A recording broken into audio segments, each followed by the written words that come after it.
이재명 후보의 선거법 상고심 얘기를 오늘 빼놓을 수가 없을 것 같아요. 오후 3시에 이제 결정이 나오기 때문에. 자, 이게 아무래도 좀 납득하기 어려웠던 모든 게 다 사상 초유의 일이잖아요. 그 소부됐던 거를 갑자기 그 대법원장이 직권으로 전원 합의체로 상정한 것도 그렇고, 그리고 이거를 이튿날에 거쳐서, 그러니까 심의를 2번이나 바로 빠르게 거쳤죠. 그리고 9일 만에 이거를 최종적으로 선고를 하겠다. 이렇게 연달아 이제 사실 나오면서 가장 그 걱정했던 정치권의 우려는 이러다가 뭐 파기자판이나 뭐 유죄 취지에 파기환송하는 거 아니냐, 이런 여러 걱정들이 있었습니다만은 막상 오늘 이렇게 선고가 된다라고 하니까 오히려 그런 걱정들은 줄어든 것 같아요. 그러니까요. 네, 지금, 오히려 무죄가 나올 거다. 지금쯤 되면은 국민의힘에서 어제쯤에 환영 성명 나오고 해야 되는 거 아니겠어요? 조용하죠. 우리가 얘기한 대로 뭐 무죄가 그러니까요. 되지 않냐, 뭐 대법원이 드디어 뭐 결단을 내렸다, 뭐 이런 식으로 나올 것 같은데. 네. 자기들 봐도 아닌가 보지. 그렇죠. 원래 국힘에서 이거 빨리 판결해야 된다. 네. 계속 이야기하지 않았습니까? 아니, 20대도 제일 그렇고. 그러니까요. 처참했던 거는 네. 파기 자판을 해가지고 아유, 뭐 그죠. 당선 무효를 선고할 거다. 네. 이거는 애초에 3심제를 정한 신급제도의 기본을 모르는 사람들이 네, 하는 네. 얘기인데, 예, 그렇죠. 그 당이 명색이 그 법조인들이 주류를 점하고 있는 정당이고, 네. 판사 출신이라고 하는 사람들이 당대표를 연달아서 한 적도 있고 많잖아요, 거기. 네. 근데 제가 어제까지도 보면은 대한민국에 지금 변호사 자격을 가진 사람이 한 2만 명 넘는 걸로 알고 있는데, 네. 그중에 이거는 파기재판 돼가지고 당선 무효형이 나올 거다라고 얘기하는 사람은 주진우 딱 한 사람 있는 것 같아요. 그러니까요. 주진우가 그렇죠. 거기에 법률위원장 아니에요? 그러니까 네. 난 정말 이게 법률위원장이라는 사람이. 무슨 정당이라는 게 근데 외롭고 굉장히 쓸쓸한 외침이에요. 주진우 말고는 없어요 지금. 아니 근데 굉장히 또 다행스럽기도 해요. 네. 여태까지 주진우가 예측해가지고 맞은 게 하나도 없거든. 그러니까 이건 100% 확실한 거예요. 네. 상고 기각되는 게. 네. 그렇죠. 아, 난 진짜 기가 막혀가지고 그동안에 그리고 여러 사람들이 이런 프로그램들을 통해서 그 말이 안 된다 애초에 대법원이 어떻게 양형을 하냐. 그렇죠. 예. 예. 그리고 그런 사례가 없기도 하거니와 그렇죠. 아니 한 번만 생각해보면 이론적으로도 말이 안 된다라는 거를 너무나 잘 아는데 단 한 번도 없었고. 아니 그 그거를 법률 끝까지 심의 우긴다니까 나 진짜 이해가 안 가더라고. 아니 그래서 그러니까요. 당시에 주진우 의원이 이거 파기 자판해야 된다 뭐 이런 네. 얘기를 했을 때 그 당에 있는 판사 출신의 누가 파기 네. 자판 장동혁조차도 그건 아니다 이렇게 얘기했다는 거예요. 그랬었어요. 네. 네. 맞습니다. 그러니까 결국은 이제 무죄 취지로 이제 결정이 날 것이다라는 형태로 뭐 거의 다 이제 생각을 하고 계시는 것 같은데, 그런데 그런데 이제 저게 하나가 추가될 수 있죠. 그 예, 국회 증언감정법 위반. 네네. 그러니까 국정감사장에서 당시에 이재명 지사가 발언을 한 걸 가지고 지금 시비를 건 거잖아요. 예. 네, 네. 그러면 증감법상의 그 고발 주체로 법사위원장이 정해져 있고 법사위 의결을 거쳐서 고발을 했어야 되는데 그게 아니고 그냥 검찰이 인지수사를 한 거란 말이에요. 네, 그게 쟁점인데 항소심은 그걸 그냥 넘어갔거든요. 예. 그 대법원은 그 부분에 대해서는 판단을 지금 해야 되는 상황이라서 저는 그 부분 공소기각을 포함해서, 그렇지만 피고인에게 유리한 걸로 무죄, 그러니까 결론은 유지한다, 이런 대법원 판례에 따라서 그대로 선고하지 않을까 네. 예상했었습니다. 그러면 이렇게 속전속결로 이뤄지는 것의 그 사실 배경, 그러니까 어쨌든 조희 대법원장이 뭔가 의도를 갖고서 이거를 이제 전원합의체로 회부를 했다 이런 얘기들이 나오는데, 그렇죠. 근데 본인이 어떤 걸 의도했던 원하는 방향으로 흘러가지는 않는 상황으로 보여진단 말이에요. 왜 이렇게 빨리 결정했을까? 숨은 그 의도가 뭐라고 보십니까? 의도야 뭐 머릿속에 들어가지 않아서 알 수는 없지만 네. 지금 굉장히 이상한 짓을 한 거죠. 이건 이상한 일도 아니고 이상한 짓거리를 한 거예요. 네. 지금 대법원장이라는 사람이, 제가 지금 법조 생활 한 30년 됐는데 이런 경우를 처음 봤거든요. 상고심을 이렇게 신속하게 할 수 있으면 네. 소송법에서 얘기하는 그 이상 중에 몇 개가 있잖아. 뭐 공정, 신속, 경제, 네. 정의 뭐 이런 거 있잖아. 이 신속의 이상이 이렇게 구현되는 그러니까요. 진짜 이거 희한한 사람들이에요. 네. 검찰도 그렇고 법원도 그렇고 법대에서 무슨 배웠다는 게 뭔지는 모르겠는데, 일단 대통령 하다가 내란 일으킨 거 탈옥시키는데 가장 신속하게 즉시항고를 포기하고 바로 석방지휘하고, 그렇죠. 그다음에 이제 가장 다음 대통령으로 유력한 사람에 대해서 가장 신속하게 또 상고심을 진행하고, 네. 이거를 명색이 사법 신뢰와 법적 안정성을 맨 앞에서 지켜내야 되고 그걸 입증해야 될 책임이 있는 사람이 대법원장인데, 정작 계엄으로 인한 헌법의 파괴, 사법질서의 농단 뭐 이런 거에 대해서는 일체 언급이 없다가 그렇죠. 이렇게 이례적으로 이상한 짓거리를 한다는 건 정말 납득이 안 가고, 그냥 아무리 좋게 생각을 해줘도 자기를 대법원장으로 시켜준 세력 쪽에다가 나는 최선을 다했다라고 생색내고 어필하기 위한 거 외에는 제 머리로는 생각이 안 되더라고요. 근데 아직 결과가 나오지는 않았습니다만은 예. 그 상고 기각이 될 가능성이 굉장히 높잖아요. 높다. 그렇죠. 그렇죠. 상고 기각이 된다는 전제하에 그럼 조희대 대법원장의 의도가 사실은 이제 무죄로 그냥 털어주려고 한 거 아니었나? 이런 생각도 좀 들기도 하거든요. 네. 아니, 결론적으로는 좀 그렇게 된 그렇게 건데 된 상황이 돼버렸죠. 본인이 그걸 원하진 않았을 거예요. 그런데 지금 상황이 이게 의도와는 다르게 흘러간다 이런 생각이 들어요. 그러니까 이제 그거에 그렇게 돼버리면 네. 설사 이제 조희대 대법원장과 우리 대한민국 대법원을 100% 신뢰하던 사람들조차도 네. 이거 뭐야 이재명 대통령 될 것 같으니까 거기 가가지고 지금 아양 떠는 거 아니야? 네. 이런 생각 할 수밖에 없잖아요. 네. 이게 그렇죠. 뭐냐고 이게 꼴이. 그러니까요. 꼴이 우습게 됐다. 근데 이렇게 꼴이 우습게 된 상황에서 지금 TV 생중계까지 하겠다라고 예. 하는 것 아닙니까? 제가 근데 자꾸 여기저기서 들리는 이야기들로는 실은 그 대법원, 그러니까 대법관들의 심리가 아무래도 이제 헌재와의 그 대결 구도하에 있다라는 거지 않습니까? 그렇죠. 그러니까 헌재는 자기네들 미친데 자꾸 헌재가 너무 잘 나가. 이번에 역사의 한 획을 정말 제대로 긋지 않았습니까? 그러다 보니까 배알이 좀 뒤틀렸다. 우리도 뭔가를 하나 좀 해야겠다라는 생각. 우리가 이 사법의 최후 보루다라는 생각으로 이번에 완벽하게 이재명 후보에 대한 무죄 취지를 털어주고 또 생중계를 통해서 이목을 확실히 좀 집중시켜 보겠다. 이런 의도를 갖고 있다라는 얘기가 좀 나와요. 그렇게 그래서- 해석할 수밖에 예. 없어요 지금 상황이. 상황이 그럴 예. 수밖에 없다. 김일환 평론가님은 어떻게 보셨습니까? 이 생중계를 허용한 이유. 왜 이번에 그 이재명 후보의 상고심 재판에 대한 그 생중계를 허용했는가? 어떻게 좀 보셨습니까?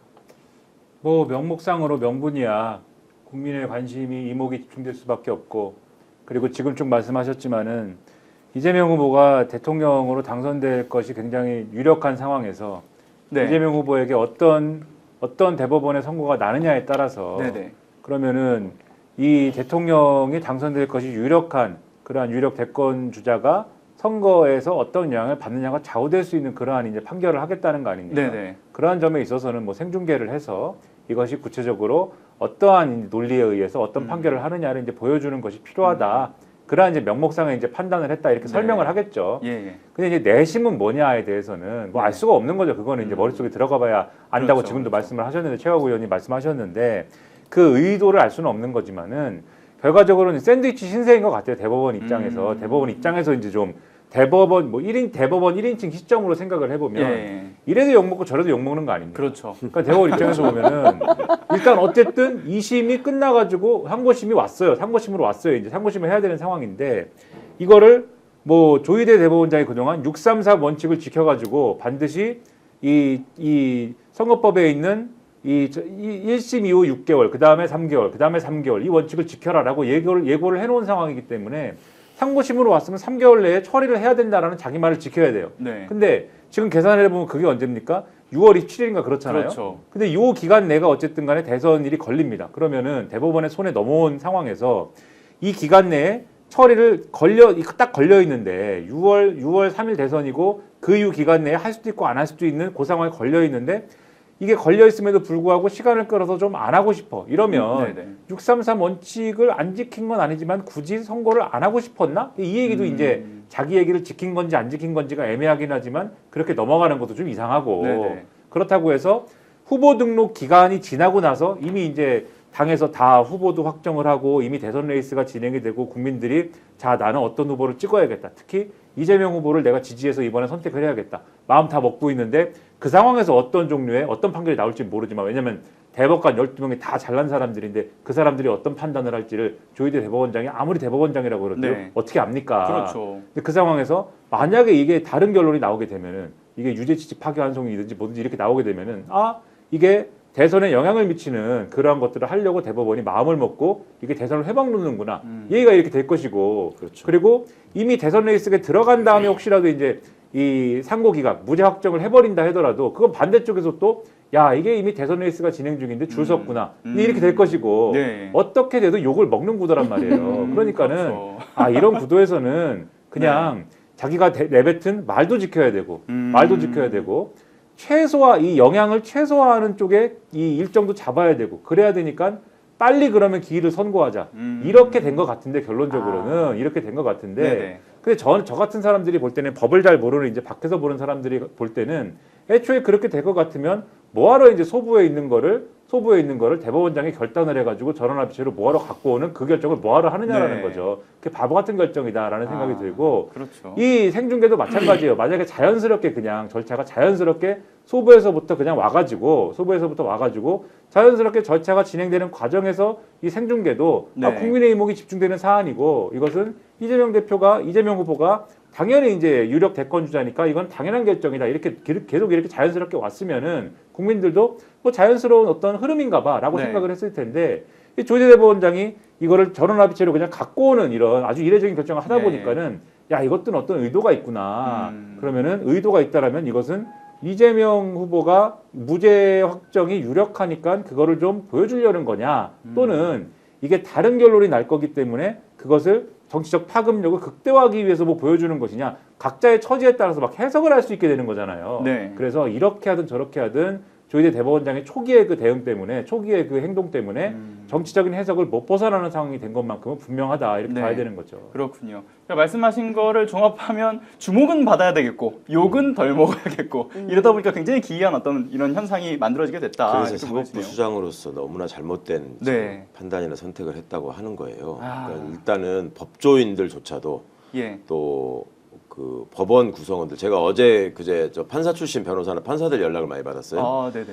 이 사람 왜 이러는지 모르겠다. 그 결국 판사들이 느끼기에도 그 문영배 재판관의 원샷이 너무 부러웠던 거야. 그게 이제 계속 나오잖아요. 그렇죠. 그렇죠. 윤석열을 파면한다 이 대목 계속 네, 나오니까 네, 네.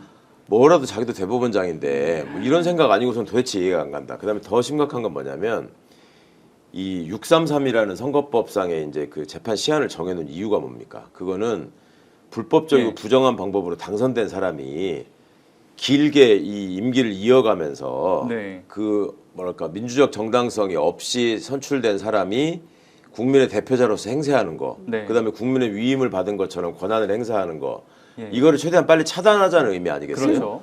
그러니까 이거는 당선자를 대상으로 한 소송에서는 너무너무 타당한 얘기일 수 네네. 있는데 이거는 낙선자를 상대로 기소한 것도 이상하지만 그거를 상대로 해서 또 633을 지켜라 라고 대법원장이 나서서 얘기했다는 것도 굉장히 이상한 일이에요. 그렇죠. 제가 나름 선거법 위반 사건으로 대법원 확정 판결도 받아보고 전원합의체 넘어간 사건에서 생중계하는 선고도 현장에 있었던 예. 피고인이기도 한데 이게 대법원, 그러니까 법원이 늘 그동안에 자기들 입으로 굉장히 억울하다고 얘기하는 게 두 개가 있어요. 크게. 첫 번째, 정관예우라는 건 없다. 라고 늘 강조해 왔단 말이에요. 두 번째, 사법부는 어떤 판단이나 이런 거에 있어서 정치적 환경이나 그런 영향을 받지 않는다. 예. 그 정치적 기준에 따라서 쏠리지 않는다. 예. 이걸 누가 믿겠냐고. 누가 믿어요? 그러죠. 아무도 진짜 안 아무도 안 믿죠. 이건 아무도 안 믿죠. 예. 그리고 그동안에 무슨 대법원이 전원합의체 판결을 해서 결정을 해서 그거를 국민들한테 고지하고 생중계하는 거를 보면은 네. 다 시쳇말로 세간은 좀 이름이 알려지고 그 좀 시끄럽게 한 사람들이나 그렇게 하는 거지. 예, 그렇죠. 일반 서민을 대상으로 해서 대법원이 뭔가 획기적인 판례 변경을 통해서 인권을 보장하고자 내지는 기존의 잘못된 사법 질서의 경종을 울리고 네. 새롭게 나아가는 어떤 재판의 지향이나 이런 것들을 알리고자 그렇게 해서 공개한 적 한 번도 없어요. 제 없죠. 기억에. 네. 맞습니다. 그러니까 이렇게 정치적으로 움직이면서 우리는 정치적인 조직이 아니다.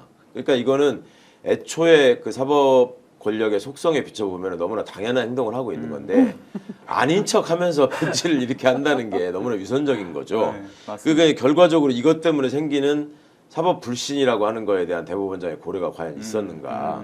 그나마 선회를 해주자면 이 사람 머릿속에는 직위원으로 인해서 망가진 사법부에 대한 불신, 그러니까 네네네. 사법부의 위상, 네. 그다음에 직위원 때문에 땅에 떨어진 사법부의 신뢰 이런 것들을 이번 판결을 통해서 국민 대다수가 원하는 사람에게 좋은 결론을 내려줌으로 해서 이걸 회복해보자 라는 생각을 했을지 모르겠어요. 얼마나 유치하고 단순한 생각이에요. 그런 생각을 만약에 해서 그렇죠. 상고기각을 한다면 저는 유일하게 기대하는 건 하나예요. 본인이 633을 얘기했고 네. 지금 임기가 한 2년 정도 남았어요. 임기가 아니고 정년에 걸려가지고 이제 관두게 되죠. 이분은 70세가 정년이니까 그 안에 예. 윤석열이 공직선거법 위반으로 기소가 될 것 같아요.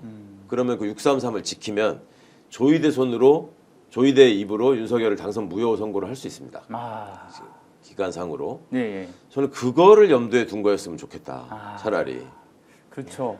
아니 근데 약간 궁금한 게 있는데 당선 무효가 되면 윤석열은 어떻게 되는 거예요? 어차피 다 끝났잖아요. 그러니까 법적 이거는 효과가 이제 어떻게 되는 거예요? 그 법을 배운 사람들의 개념 속에서만 있는 건데 네. 제가 보기에는 세계 역사상 전무후무하게 현직에 있으면서 탄핵 소추로 파면되고 네. 그나마 당선까지 무효가 되는 예. 최초의 유일한 대통령이 될 것 그렇죠. 같아요. 선거 비용도 다 토해내야 되잖아요. 다 토해내야 선거 비용 그러니까 그거는 그 부분에 의미가 있는 거죠. 음. 그러니까 왜 그래요? 그런 거 있잖아요. 권리 보호의 이익이라고 판례가 네, 얘기하는 네, 거. 네. 이미 지위가 상실된 사람일지라도 네, 네. 이걸 통해서 회복되는 그러네. 예, 명예와 가치가 있다. 네, 네. 이거는 반대의 의미의 이제 네. 국민의 권리 보호 이익이 있는 거죠. 그러네요. 오늘 방송 어떠셨습니까? 마음에 들었다면 구독, 좋아요로 스픽스를 응원해 주십시오. 여러분들의 구독, 좋아요는 가장 큰 힘이 됩니다. 스픽스 구독, 좋아요